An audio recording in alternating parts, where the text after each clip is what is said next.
সময়টা বিকাল 4:13। রাস্তা দিয়ে হেঁটে যাচ্ছে একটা ছেলে। ছেলেটার বয়স 23 বা 24-এর মতো হবে। ছেলেটার পোশাকের ঠিক নেই, পিছনে শার্টের কলারের নিচে ছেঁড়া, প্যান্টের অবস্থাও ঠিক নেই, ময়লায় একাকার।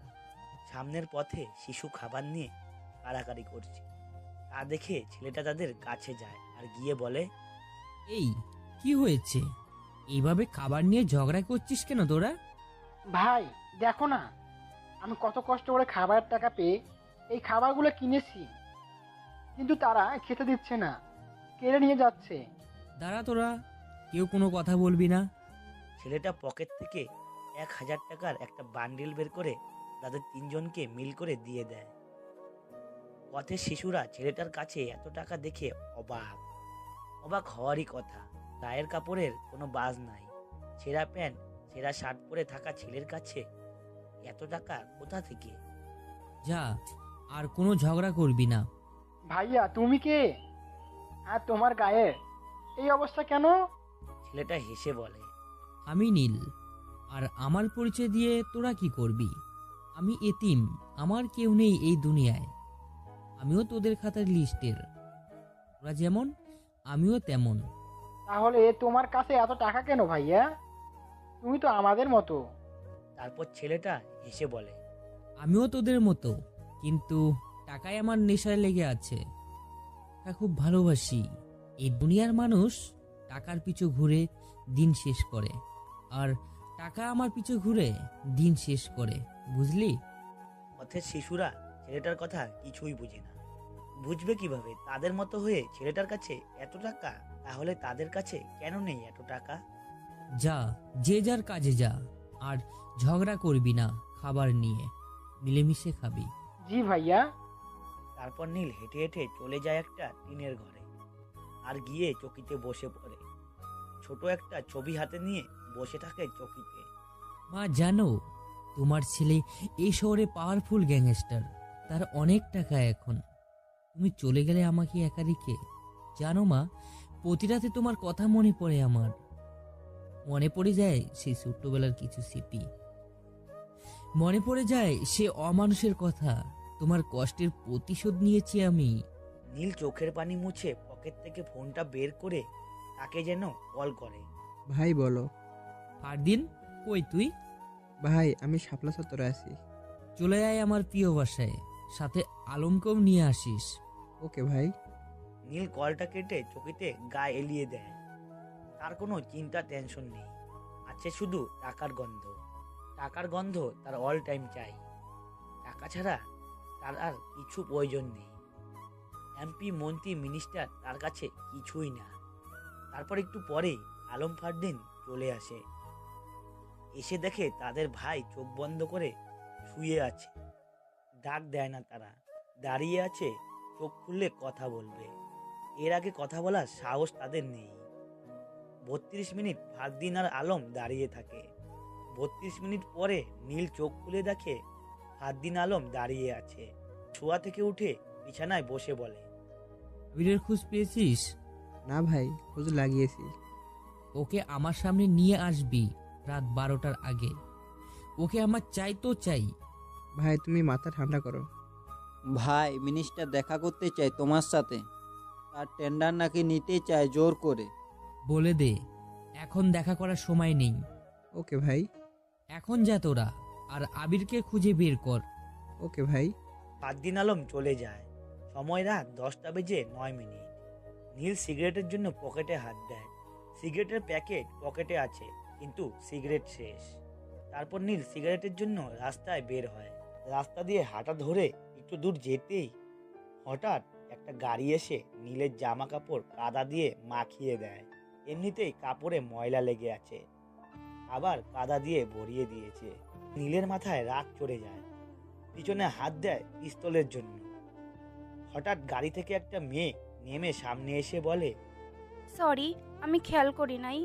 নীল এক ধ্যানে মেয়েটার দিকে চেয়ে আছে। রাতের বেলায়ও মেয়েটার পুরো মুখটা ভেসে উঠছে। এই যে, শুনতে পাচ্ছেন কি বলছি? হ্যাঁ শুনেছি। আর আপনি একটা মেয়ে মানুষ হয়ে এত রাত করে বাইরে কেন? কাজিনের জন্মদিনে গিয়ে লেট হয়ে গেছে। থাকেন কোথায় আপনি? আগে তো দেখিনি এই এলাকায়। আমি নতুন এই এলাকায়, সামনেই থাকি। আর আমার খালার বাসাও এখানেই। ও, আমি নীলাদ্রি। আপনি? আমি নীল। অবশ্য আর একটা নাম আছে, সেটা না বলাই ভালো হবে। আরে, আমাদের নামের মাঝেও মিল আছে। থাকতেই পারে, স্বাভাবিক ব্যাপার। ওকে, ভালো থাকবেন। আমি যাই, লেট হয়ে যাচ্ছে। হুম। নীলাদ্রি চলে যায়। নীল সেখানেই দাঁড়িয়ে থাকে। নামটা যেমন সুন্দর, মুখটাও তেমন সুন্দর। নীল সিগারেট নিয়ে বাসায় ঢুকতেই তার ফোনে কল আসে। কল রিসিভ করতেই ওপাশ থেকে বলে, ভাই আবিরকে খুঁজে পেয়েছি। নিয়ে আয় আমার বাংলোতে। ওকে ভাইয়া। তারপর নীল বের হয় তার বাংলোতে যাবে। সেই বাংলাতে শুধু তার একটা বড় রুম আছে। দুই দিকে দুইটা জানালা, পিছন দিকে একটা দরজা আছে। সেখান দিয়েই ঢুকতে হয় সেই বাংলোতে। একটু পরে সেখানে চলে আসে। সামনে চেয়ারে বাঁধা আবির। দিন নীলকে বসার জন্য চেয়ার দেয় আবিরের সামনে। নীল সেই চেয়ারে বসে বলে, রে, তুই তো খুব চালু মাল রে। এত টাকা নিয়ে ঘুরিস, তোর তো বুকের পাটা আছে রে। দেখ তুফান, আমাকে ছেড়ে দে। আমার শরীরে একটু আঁচড় লাগলে তোর জীবন শেষ করে দিবে আমার ভাই, বলে দিলাম। বললি তুই? এই শহরের তুফানকে মারার মানুষ এখনো পয়দা হয়নি। আর যার এই শহর তার। ছোট্টবেলায় একজনকে কথা দিয়েছিলাম, এই শহরের সবচাইতে পাওয়ারফুল গ্যাংস্টার হব, টাকার উপরে ঘুমাবো। সেটা হয়েছি, আর কথা আমি রেখেছি। কোন বাপ কি করবে এই তুফানকে? তুই খুব বড় ভুলের মুখে যাচ্ছিস রে তুফান। রাখ তোর বালের বেচাল। ক্রেডিট কার্ডটা কই বল? আমি মরে গেলেও বলবো না। আমি সব কিছুই পারি ফারদিন।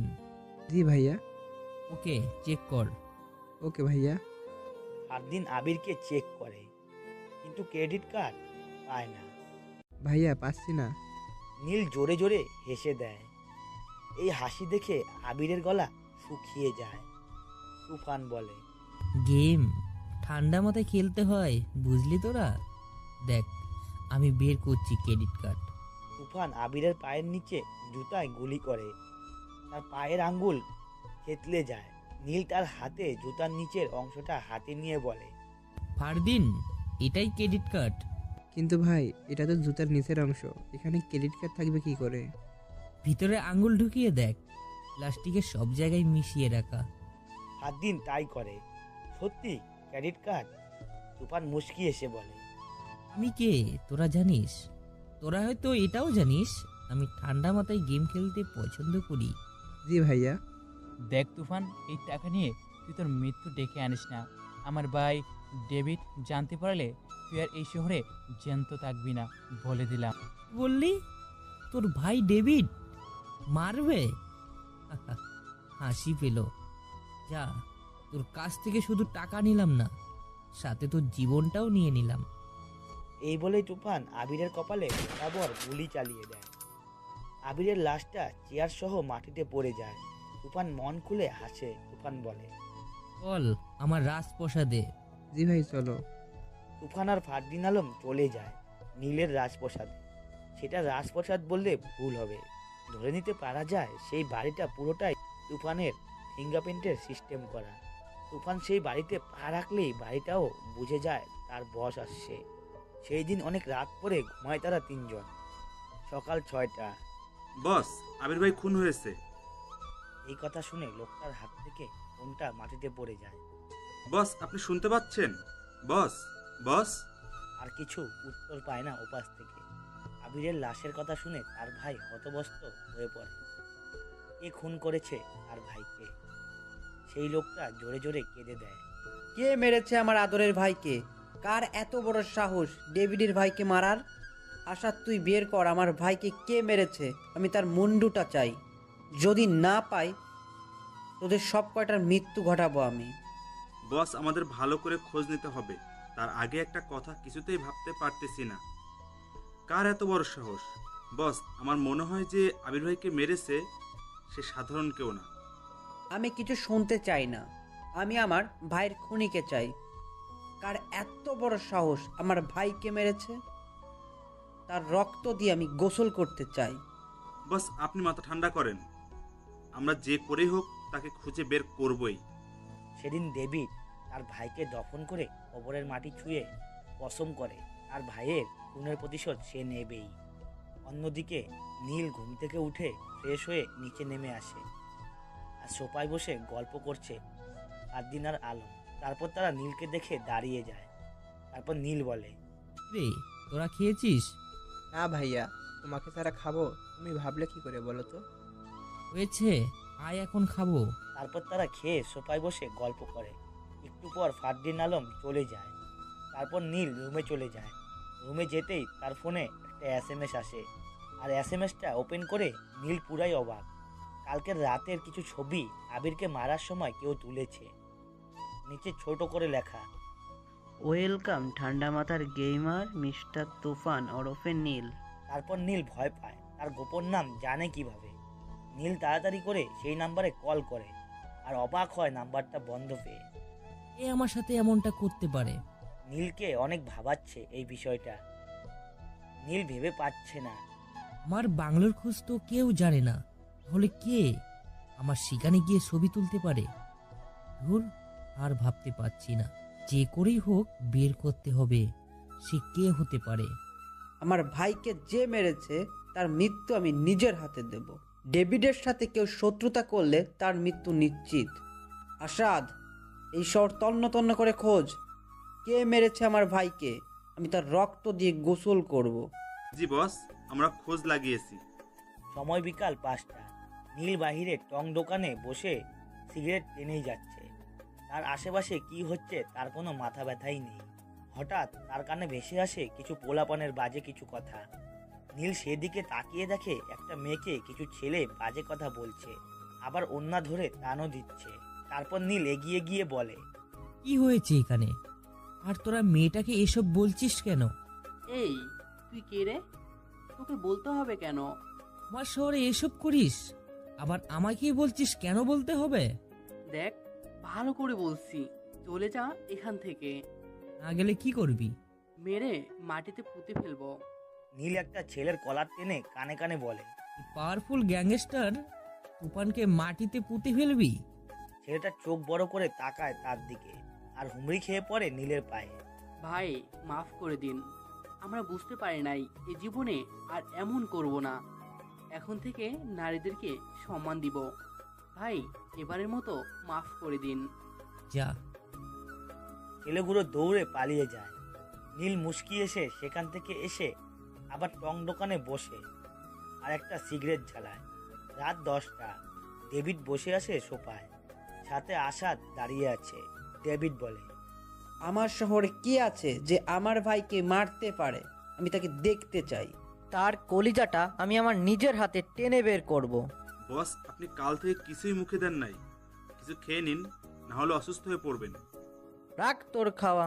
আমার ভাইকে কে মেরেছে তাকে খুঁজে বের কর। আমি 24 ঘন্টা সময় দিলাম তোদেরকে। আমার ভাইয়ের খুনিকে বের কর, না হলে তোরা আর আলো দেখবি না। সোজা উপরে পাঠিয়ে দেব সব কয়টাকে। নীল বসে আছে তার ক্লাব রুমে। পাশে কেউ নেই। বাম হাতে সিগারেট, ডান হাতে মদের বোতল। সে ভেবে পায় না সেই রাতে কে ছবি তুলেছে, তার সাথে এত বড় ক্রিমিনালি কে করছে, সেটাই জানতে হবে। এসব ভাবতে ভাবতে হঠাৎ নীলের ফোনটা বেজে ওঠে। আর নীল নম্বর দেখেই কল রিসিভ করতেই পাশ থেকে অচেনা মেয়ের কণ্ঠ বলে, এই মিস্টার তুফান ওরফে নীল, খুব চিন্তা হচ্ছে নাকি? এত ভেবে কি হবে? এ তুই কেন এমন করছিস? কথা শুনে মনে হচ্ছে আমার বিষয়ে সবই জানিস। এটাও জানিস যে এ শহরের পাওয়ারফুল গ্যাংস্টার তুফান কি করতে পারে? সবটাই জানি মিস্টার তুফান, এটাও জানি নিজের বাবাকে নিজেই গলা টেপে মেরেছো। সবটাই জানিস বুঝলাম, কিন্তু তুই কে? আমার সাথে তোর কিসের শত্রুতা? পিছু কেন নিয়েছিস আমার? পারলে সামনে এসে কথা বল, দেখি কত বড় গেমার হয়েছিস তুই। সেটা রহস্য থেকে যাক না, তো তারা কিসের মিস্টার তুফান? তারপর নীল মুচকি এসে বলে, কে? অচেনা মেয়েটা কল কেটে দেয়। নীল ভাবতেই পারতেছে না এই মেয়েটা কে হতে পারে। মিলি হবে? না না, সে হবে কিভাবে? তাকে তো আমি নিজে হাতেই মেরেছি। ওরা মানুষ এসব করবে কিভাবে? উফ, আর ভাবতে পারছি না। যা করতে হবে ঠান্ডা মাথায় করতে হবে। সে আমার সাথে গেম খেলে যাচ্ছে। হ্যাঁ ভাই বলেন। তোকে একটা নাম্বার পাঠিয়ে দিচ্ছি, চেক করে দেখ নাম্বারটা কই আছে। ওকে ভাই, পাঠিয়ে দিন, আমি রাত 11টায় জানিয়ে দেব আপনাকে। নীল ফোনটা কেটে দেয় আর মুচকি হেসে ঘুমের রাজ্যে পা বাড়ায় নীল। যার বাবা নেই সেই বোঝে বাবার জায়গাটা কতটা দামি একটা জায়গা। আর যার বাবাকে খুন করা হয় সে তো সেই খুনিকে মারার জন্য অনেক চেষ্টা চালিয়ে যাবে। তোর কাছে তোর মা সব, তেমন আমার বাবাও আমার কাছে সব। সেই ছবিগুলো তোকে কোথায় নিয়ে যাবে তুই ভাবতেও পারবি না তুফান। আমি আমার বাবার খুনের প্রতিশোধ নিয়েই ছাড়বো, অপেক্ষা কর তুই। গেমটা তুই একাই খেলতে পারিস, আমি পারি না। আমিও পারি গেম খেলতে। সকালবেলা নীল ঘুম থেকে উঠে ফোনের শব্দে ঘুম ঘুম চোখে কল রিসিভ করতেই ওপাশ থেকে বলে, ভাইয়া ডেভিড তোমাকে পাগলের মতো খুঁজছে। নীল ডেভিডের কথা শুনে বিছানায় উঠে বসে বলে, ফোন রাখ। নীল ঘুম ঘুম চোখেই হেসে দেয়। যাক, সকালটা হাসি দিয়ে শুরু করা যাক। নীল আবার হেসে উঠে। নীল ফ্রেশ হয়ে দেয়াল ঘড়ির দিকে চেয়ে দেখে সময় 11টা বেজে 4 মিনিট। ফ্রেশ হয়ে খাবারের টেবিলে গিয়ে দেখে খাবার রেডি। নীল খেয়ে আবার রুমে যেতেই আবার তার ফোনটা বেজে ওঠে। এবার নম্বর দেখে হালকা মুচকি হেসে রিসিভ করে। তুফান, তুমি একটু বেশি করে ফেলছো। ডেভিডের বাইকে মেরেছো। ডেভিড কিন্তু সাধারণ মানুষ না। এই তুফানের সাথে পাঙ্গা দিবি? এমন মানুষ জন্ম হয়নি এই পৃথিবীতে। মিনিস্টার, তুই হয়তো জানিস এই তুফান কি করতে পারে। আমি জানি, কিন্তু আন্ডারওয়ার্ল্ড থেকে চাপ আসছে আমার উপরে। তুমি বলে দিলে তারা চুপ হয়ে যাবে। ওকে, তুই ফোন রাখ, আমি বলে দিচ্ছি। ওকে ভাই। মিনিস্টার কল কেটে দেয়। নীল কল দেয় আন্ডারওয়ার্ল্ডের শাওনের কাছে। আসসালামু আলাইকুম ভাই। ওয়ালাইকুম সালাম। ভাই, এটা কেন করতে গেলেন? ডেভিড পাগলের মতো খুঁজছে আপনাকে। আমাদের কাছে তার ভাইকে মারার সময় কিছু ছবি পাঠিয়েছে। ডেভিডকে কোনো রকমেই থামানো যাচ্ছে না। তার খেল খতম করে দেই। সে বেশি পক পক করলে আমার মাথা গরম হয়ে যাবে, বলে দিলাম। বুঝেছি ভাই, কিন্তু ডেভিডকে কিছুই করা যাবে না। আচ্ছা ভাই, এটা বলেন তো, ডেভিডের কাছে ওই ছবিগুলো কে পাঠিয়েছে? আমি জানি না, আর আমি ডেভিডকে দেখেছি। তোরা চুপ করে আন্ডারওয়ার্ল্ডে বসে থাক। জি ভাই। নীল কল কেটে দেয়। ভাবনার জগতে পা বাড়ায়। সে এটা কেন করবে? ছবিগুলো ডেভিডের কাছে পাঠিয়ে দিয়েছে কেন? ডেভিডের সাথে তার কি সম্পর্ক? কিছু ভেবে পাচ্ছি না। সে কি করতে যাচ্ছে? শালি তোকে পেলে সোজা উপরে পাঠিয়ে দিব। বিকাল 5টা। তুফান, তুই আমার ভাইকে মেরেছিস। তুই বাঁচতে পারবি না। তোর কলিজাটা আমি বের করে কুকুরকে খাইয়ে দেবো। আসাদ। জি বস। আশরাফুলকে বাংলাদেশ আসতে বল। আমি তুফানের লাশ দেখতে চাই। জি বস। নীল তার বাইকে বসে আছে, সিগারেট টেনেই যাচ্ছে একটার পর একটা। ভাইয়া কি হয়েছে? তোমাকে চিন্তিত মনে হচ্ছে। ডেভিড বেশ বাড়াবাড়ি করলে তাকে একবারে শেষ করে দিব। না, এত তারা কিসের? আগে খেলতে দে 1+2 গেমটা। বুঝলাম না ভাইয়া। পরে সব বুঝতে পারবি। হঠাৎ নীলের ফোন বেজে ওঠে। নাম্বার দেখে নীল তাড়াতাড়ি করে রিসিভ করে। ওয়েলকাম মিস্টার তুফান। চিন্তিত নাকি? ডেভিড চিন্তা দিয়েছে নাকি? তুই কে বলতো? কেন এমন করছিস আমার সাথে? নিজের জীবনের কথা ভাবতে পারিস না? কেন ওই ছবিগুলো ডেভিডের কাছে পাঠিয়েছিস? আমার জীবনের কথা ভেবে কি করব? তুই তো জীবনের কথা ভাব। দেখ কি করি। গেম স্টার্ট হয়েছে মাত্র, খেলা জমবে রে। আর ছবির কথা বলছিস? এটা তো রহস্যর খাতায় লেখা রাখ। নীল মুচকি হেসে বলে, ওকে, লিখে রাখলাম। আর কি বললি তুই? খেলবি আমার সাথে গেম? হাসি পেল রে। তুই লিস্টে হয়ে গেলি রে। এই দুনিয়ার যে কোনো জায়গায় থাকলেও ও তোকে খুঁজে বের করব আমি। চেষ্টা চালিয়ে যা। Good bye. মেয়েটা কল কেটে দেয়। নীল এবার একটু চিন্তায় পড়ে যায়। মেয়েটা কি করতে চাইছে? সবচেয়ে বড় কথা, আমার সাথে তার কিসের শত্রুতা সেটা খুঁজে পাচ্ছি না। ভাই কি হয়েছে? কে কল দিয়েছে? তোরা বাসায় চলে যা, আমি ক্লাবে যাব। আর সময় হলে সব জানতে পারবি। ওকে ভাইয়া। ফারদিন আর আলম চলে যায়। নীল বাইকে উঠে চলে যেতে চাইলে কেউ তাকে পিছন থেকে ডাক দেয়। নীল পিছনে তাকাতেই দেখে সেই রাতের মেয়েটা নীলাদ্রি। নীল বাইক থেকে আবার পা নামিয়ে বসে। মেয়েটা কাছে এসে বলে, কেমন আছেন? ভালো, আপনি? ভালো, কিন্তু আপনাকে দেখে মনে হচ্ছে চিন্তিত। না, আপনি এ সময়ে? না, বাসা থেকে বের হই না। আজকে ভাবলাম একটু ঘুরে আসি, তাই আসা আর কি। আপনার সাথে দেখা হয়ে ভালোই হলো। চলেন। কোথায় যাব? আসেন আমার সাথে। নীল নীলাদ্রির সাথে যায়। একটু যেতেই দেখে ফুচকার দোকান। নীল বুঝতে পারে নীলাদ্রি ফুচকা খাওয়ার জন্যই নিয়ে আসছে। তারপর নীলাদ্রি বলে, আজকে ফুচকা খাবো। আপনি খান, আমি এসব খাই না। আপনি না খেলে আমিও খাবো না। নীল ভাবে, এমন ভাব দেখাচ্ছে মনে হয় আমি তার প্রেমিক। কি হলো, কি ভাবেন? কিছু না। মামা, 2 প্লেট ফুচকা দেন তো। একটু পরে 2 প্লেট ফুচকা দেয়। নীল মুখে না দিয়ে নীলাদ্রির দিকে তাকিয়ে আছে। কি সুন্দর করে ফুচকা মুখে দিচ্ছে। সত্যি মেয়েরা ফুচকা খাওয়ার সময় খুব সুন্দর লাগে। যে তার প্রিয় মানুষকে নিয়ে ফুচকা খায় সে জানে তার প্রিয় মানুষকে কত সুন্দর লাগে ফুচকা খাওয়ার সময়। নীল খাচ্ছে না দেখে নীলাদ্রি বলে, কি হলো, খাচ্ছেন না কেন? কই, খাচ্ছি তো।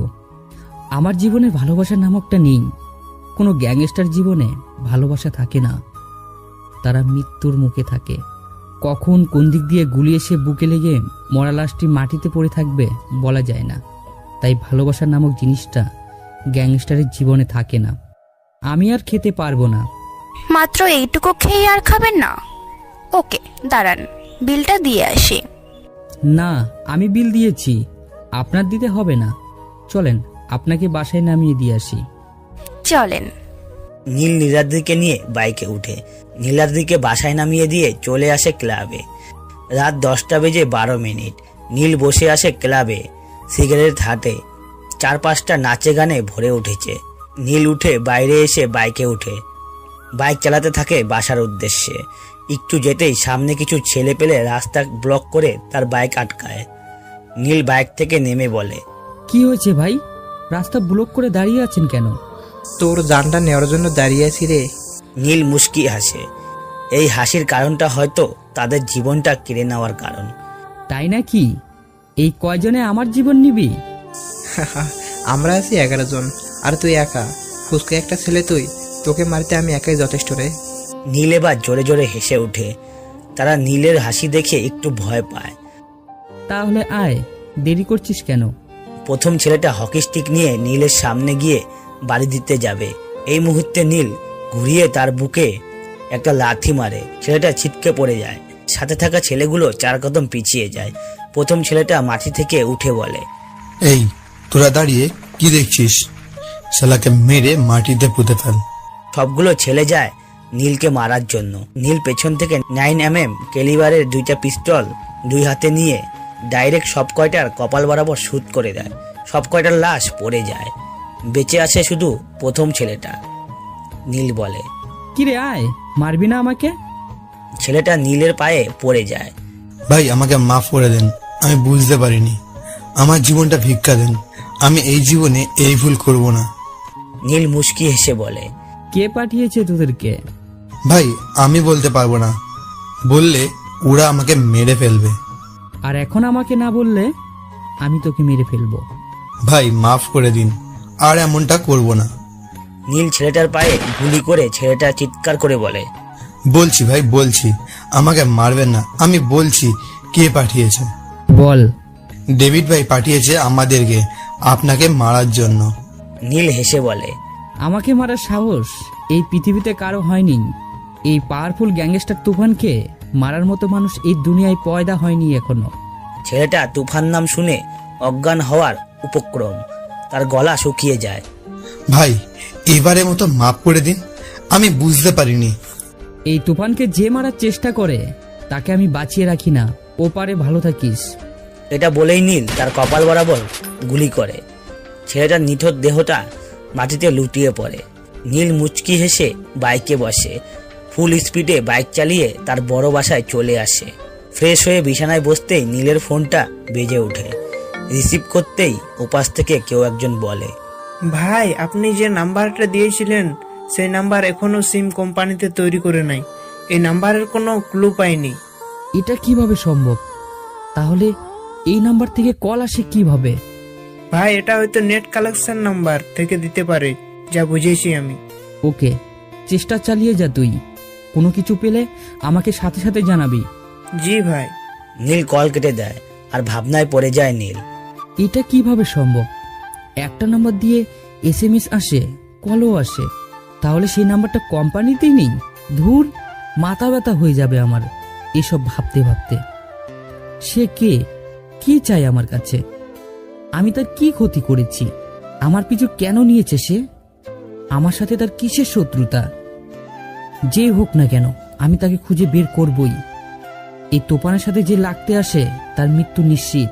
একবার সামনে পেলে সোজা উপরে পাঠিয়ে দিব শালির বাচ্চাকে। বস, তুফান সবগুলোকে মেরে ফেলেছে, একটাও বাঁচতে পারে নাই।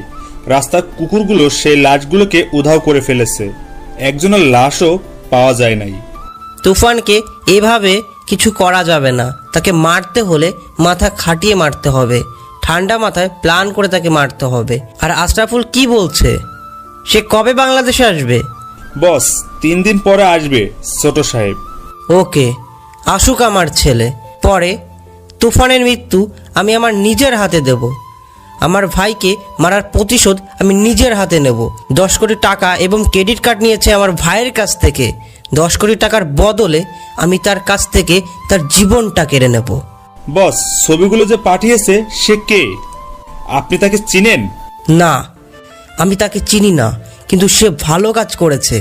আমাকে ছবিগুলো না পাঠালে আমি বুঝতেই পারতাম না আমার ভাইকে তুফান মেরেছে।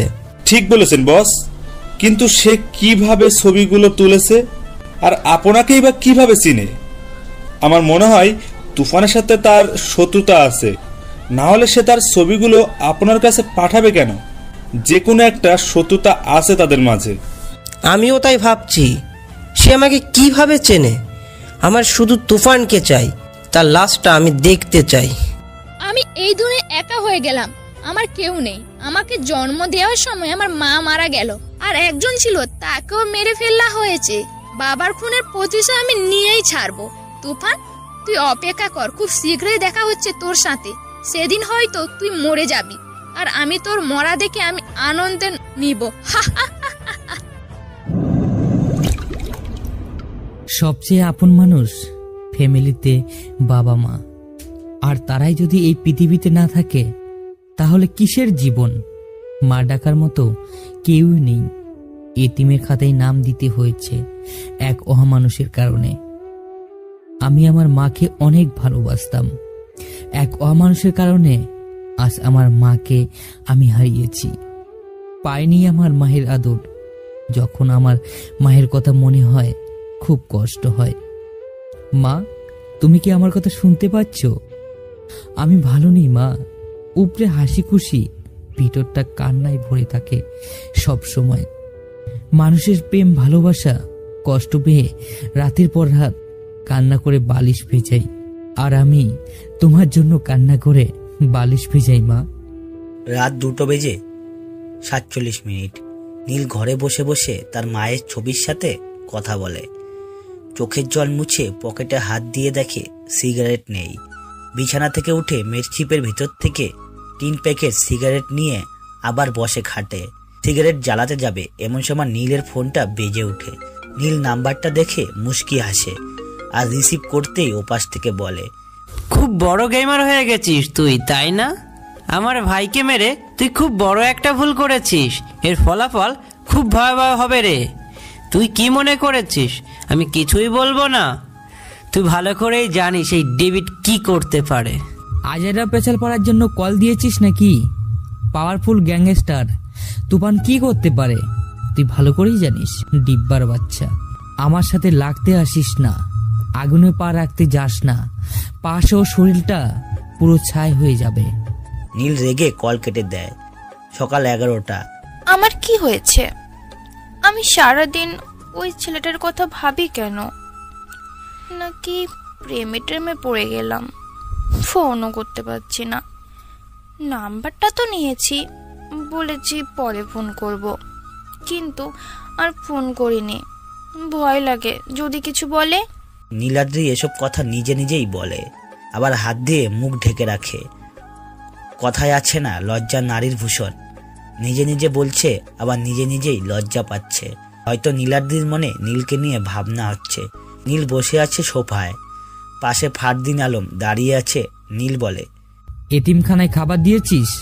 হ্যাঁ ভাইয়া, দিয়েছি। নতুন কাপড় দিয়েছিস? ভাই দেয়া হয়নি, আজকে বিকালে দেব। আর তোমাকেও সাথে যেতে হবে। ওকে, যাব। বিকাল 5টা। নীল ফারদিন আলম এতিমখানায় যায়। বাচ্চাদেরকে নতুন কাপড় দিয়ে চলে আসার সময় নীলাদ্রির সাথে দেখা। নীলাদ্রি বলে, কেমন আছেন? জি ভালো, আপনি? ভালো। আচ্ছা, এখানে কেন? এতিমখানায় বাচ্চাদেরকে নতুন কাপড় দিচ্ছি। এটা আমারই এতিমখানা। মা মারা যাওয়ার পরে এই এতিমখানাটা দিয়েছি। ও, অনেক ভালো। এরা দুজনকে? আমার ভাই। এই তোরা চলে যা, আমি পরে আসছি। ওকে ভাইয়া। ফারদিন আলম চলে যায়। নীল ফারদিন আলমকে নিজের ভাইয়ের মতোই দেখে, কোনোদিন কোনো কিছুর কষ্ট হতে দেয় না। নীলাদ্রি বলে, চলুন সামনে যাই। চলুন, আমাদের মাঝে ভালো একটা বন্ধুত্বের সম্পর্ক হয়েছে, তাই না? হ্যাঁ। আচ্ছা, এর থেকে বেশি কিছু হওয়া যায় না, মানে আমাদের মাঝে? বুঝলাম না, কিছু বলবেন? না না, কিছু বলিনি। সেদিন তারা অনেক ঘোরাঘুরি করে। নীলাদ্রিকে বাসায় নিয়ে নীল রাস্তা দিয়ে হাঁটতে থাকে। সময় তখন রাত 9টা। নীলের হাতে সিগারেট, একটু পরপর সিগারেট টান দিচ্ছে। ল্যাম্পপোস্টের আলোতে পুরো রাস্তাটা আলোকিত হয়ে আছে। নিরিবিলি রাস্তা। এই শহরটা অন্যরকম। সন্ধ্যার পরেই যে যার ঘরে বসে থাকে, ভুলেও বাইরে বের হয় না। আছে ছিনতাইকারী, আছে চোর, আছে ডাকাত, আছে সন্ত্রাসী। এই শহরটা ভয়ে পরিণত হয়েছে। যার পাওয়ার বেশি সেই এই শহরের রাজা। নিচু হয়ে হাঁটলে মানুষ কারে চাপে দিয়ে আর নিচু করে দেয়। যত মাথা উঁচু করে চলা যায় ততই ভালো। মানুষকে তেল মারলে তার লেভেলের উপরে ওঠে। নীল এসব কথা ভাবতে ভাবতে চলে আসে চত্বরের পাশে। চত্বরের পাশে আসতেই 4জন ছেলে তাকে আটকায়। সাথে কি আছে বের কর, না হলে মেরে ফেলবো। নীল দেখে সবগুলো ছেলের হাতে চাকু, যাকে বলা হয় বড় ঘুর। নীল মুচকি হাসে। ছেলেগুলো নীলের মুচকি হাসি দেখে অবাক হয়। প্রথম ছেলেটা বলে, কিরে, তুই হাসছিস কেন? এই প্রথম দেখলাম কাউকে মেরে ফেলার কথা বললে হাসে। তোকে দেখে বোঝাই যায় না তুই সাধারণ মানুষ। নীল এবার জোরে জোরে হেসে দেয়। এই হাসি দেখে ছেলেগুলো ভয় পায়, তবুও তারা ছাড়ার পাত্র না। দেখ, হাসবি না, সাথে কি আছে দিয়ে চলে যা, তোকে কিচ্ছু করবো না। আমাকে কিছু করার আগে তোদের জীবনের কথাটা একটাবার চিন্তা করিস। আমার শহরে চিন্তাই করিস। একটা বার ভাবলি না এটা কার শহর? এই শহর রাজত্ব কে করে? এই তুই কে রে? বেশ বড় বড় কথা বলছিস। এতক্ষণ কিছুই বলিনি, ভালো করে বলছি, সাথে কি আছে দিয়ে চলে যা। নীল পেছনে হাত দিয়ে কোমরের 2 সাইড থেকে 2টো পিস্তল বের করে বলে, নে ভাই, আমার কাছে এই 2টো জিনিস আছে, নিয়ে যা। ছেলেগুলো নীলের পায়ে পড়ে যায়।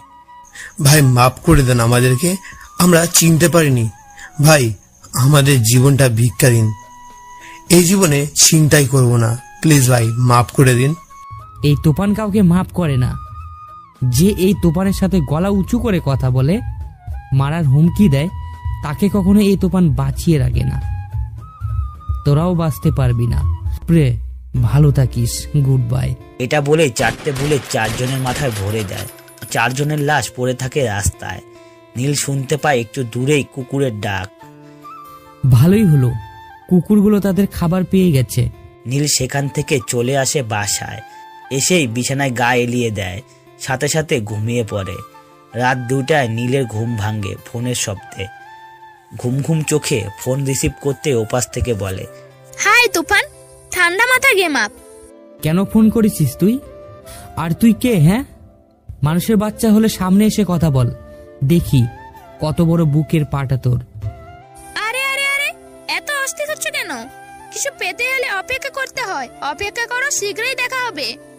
ডেভিডের সাথে তোর কিসের সম্পর্ক? ছবিগুলো কেন দিয়েছিস?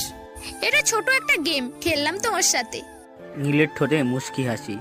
নীল বলে, তাই নাকি? ছোট্ট গেম খেলতে পারিস তুই। এই তুফানের সম্পর্কে তুই ভালো করেই জানিস কি করতে পারি আমি। তুই বাংলাদেশের যে কোনো জায়গায় থাকিস না কেন, তোকে আমি খুঁজে বের করব। আর যেদিন তোকে খুঁজে পাবো, মনে রাখিস সেই দিন তোর শেষ দিন। চেষ্টা চালিয়ে যা। গুড নাইট মিস্টার তুফান। মেয়েটা কল কেটে দেয়। নীল চিন্তায় পড়ে যায়। ডেভিডের সাথে এই মেয়েটার কি সম্পর্ক থাকতে পারে? আর ডেভিড বা তাকে কি করে চিনে? ঘুমছাড়া মাথাটা আওলা হয়ে যাবে মনে হচ্ছে। ভেবে পাচ্ছি না কি হচ্ছে আমার সাথে। সকাল 9টা। নীল বসে আছে মিনিস্টারের সামনে। পাশে দাঁড়িয়ে আছে ফারদিন আলম। আমাকে একটু হেল্প করুন তুফান ভাই। সিটি কলেজের বিপি আমার টেন্ডার নিতে যাচ্ছে। এই টেন্ডার নিয়ে নিলে আমাকে একদম পথে বসতে হবে ভাই। তোকে হেল্প করতে পারি, কারণ বিপদের সময় তুই আমার পাশে ছিলি। যে আমার উপকার করে আমি তার উপকার করি। আলম। হ্যাঁ ভাইয়া বলো। ওই বিপির বাচ্চাকে ঠিক করে দিবি, বেশি পাকানি করলে উপরে পাঠিয়ে দিবি।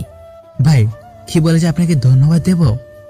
দেখ মিনিস্টার, তুই হয়তো জানিস এই তুফান কারো কাছ থেকে ধন্যবাদ নেয় না, উল্টো ধন্যবাদ দেয়। জানি ভাই।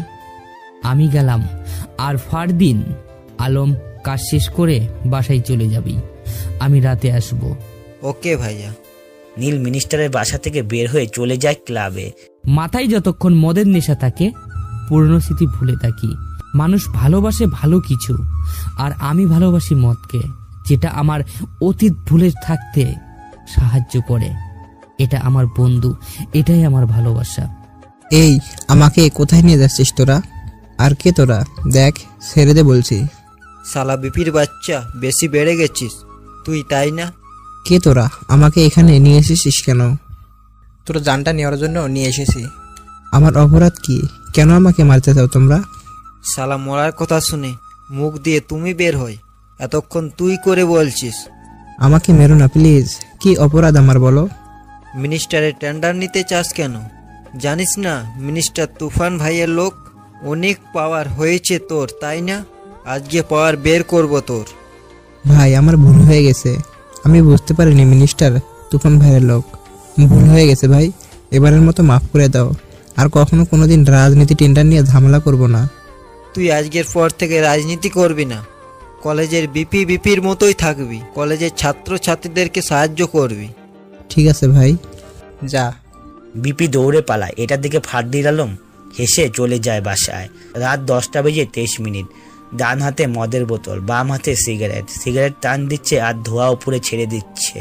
ল্যাম্পপোস্টের আলোটাও আজকে নেই, হয়তো কারেন্ট নেই, কিন্তু চাঁদটা উঠেছে। চাঁদের আলোটা বেশ আলোকিত করেছে চারপাশটা। হঠাৎ নীলের কানের পাশ দিয়ে পিস্তলের একটা বুলেট যায়। নীলের কানে বুলেটের গরম বাতাসটা লাগে। নীল ঘাড় ঘুরিয়ে পিছনে তাকিয়ে দেখে 7 জন লোক দাঁড়িয়ে আছে। চাঁদের আলোতে স্পষ্ট দেখা যাচ্ছে একজনের হাতে পিস্তল আর 6 জনের হাতে বড় বড় ছুরি। তারপর নীল তার কোমরে হাত দেবে পিস্তলের জন্য। এই মুহূর্তে সামনে থেকে গুলি চালায়। নীল নিচু হয়ে যায়, বুলেট উপর দিয়ে চলে যায়। নীল এক হাত দিয়ে একটা পিস্তল কোমর থেকে নিয়ে গুলি করে সামনের দিকে। পিস্তলের ফুল 6টা গুলি 6 জনের বুক বরাবর শুট করে নীল। সাথে সাথে সেই 6 জন লোক মাটিতে পড়ে যায়। একজন লোক দৌড়ে পালানোর চেষ্টা করে, কিন্তু পারে না। নীল যায় বাম পাশের গলিতে, আর সেই লোকটা বাম পাশের গলিতেই হোঁচট খেয়ে পড়ে যায়। নীল তার সামনে দাঁড়ায়।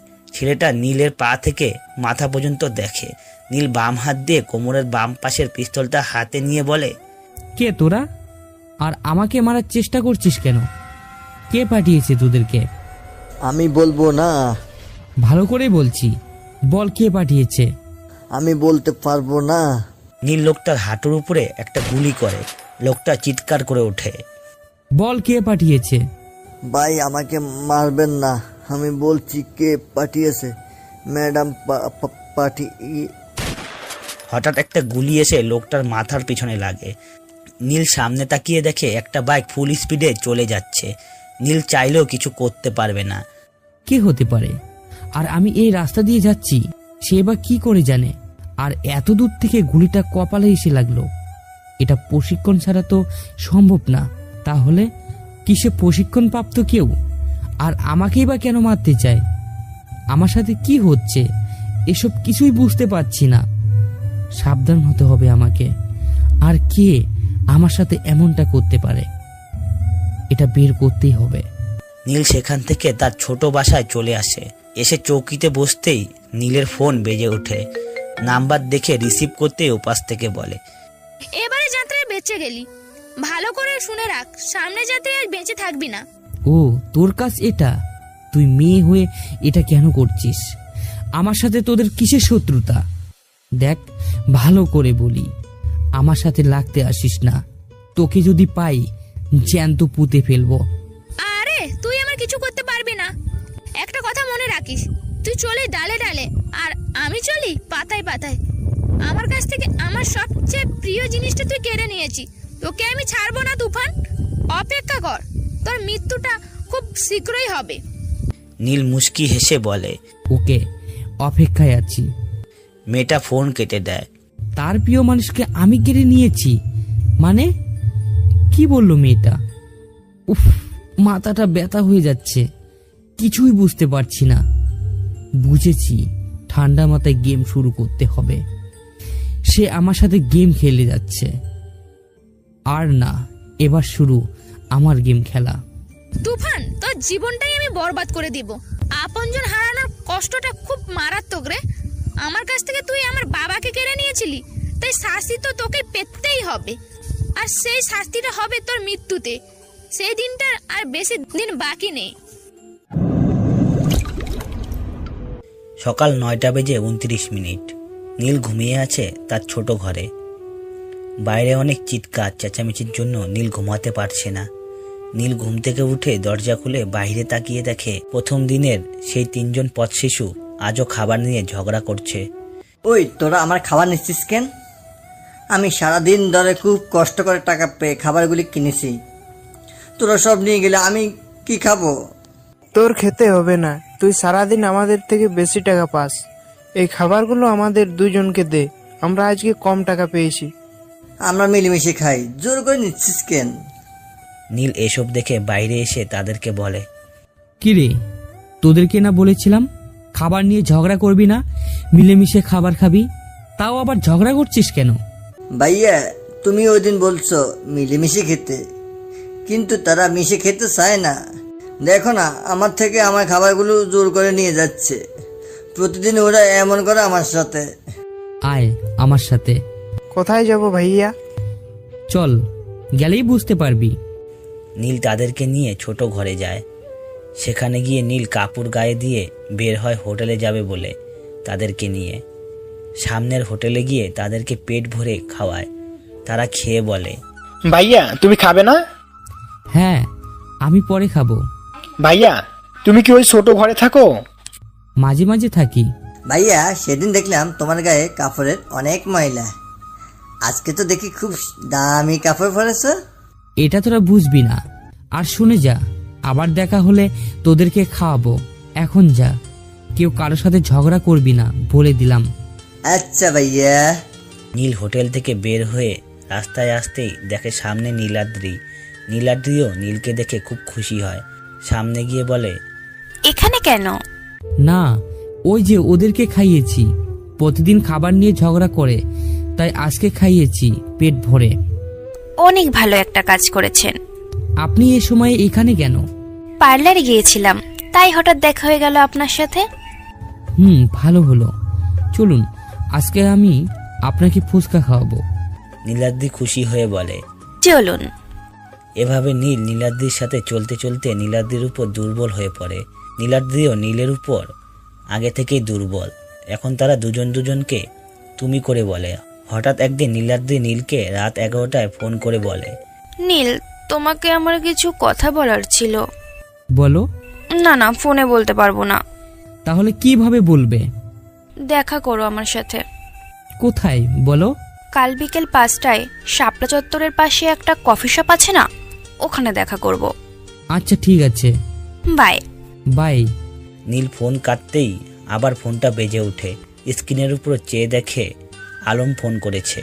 হ্যাঁ বলো। ভাইয়া তুমি কোথায়? কি হয়েছে তোর? গলা এমন শোনা যাচ্ছে কেন? ভাইয়া ফারদিনকে গুলি করেছে। আমি হাসপাতালে যাচ্ছি, তুমি তাড়াতাড়ি চলে আসো। নীল এসব শুনে হতভম্ব হয়ে যায়। কোন হাসপাতালে নিয়ে যাচ্ছিস বল?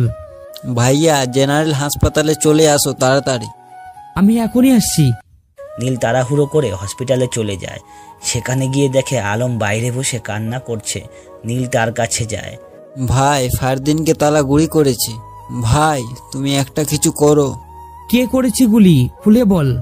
ভাই ডেভিডের ছেলে এসছে বাংলাদেশে। আমি আর ফারদিন রাস্তা দিয়ে হাঁটছিলাম, হঠাৎ ফারদিন আমাকে বলে, আলম, দোকান থেকে একটা জলের বোতল নিয়ে আয় তো, আমি এখানে আছি। পরে আমি জলের জন্য দোকানে যাই। দোকান থেকে জল এনে দেখি ফারদিন রাস্তায় পড়ে আছে।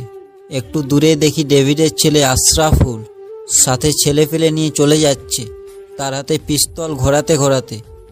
আমি গিয়ে ফারদিনকে জিজ্ঞেস করি কি হয়েছে। পরে ফারদিন বলে, তোমাকে নাকি পাগলের মতো খুঁজছে আশরাফুল। তোমার কথা না বলাতে ওরা ফারদিনের পেটে গুলি করে চলে যায়।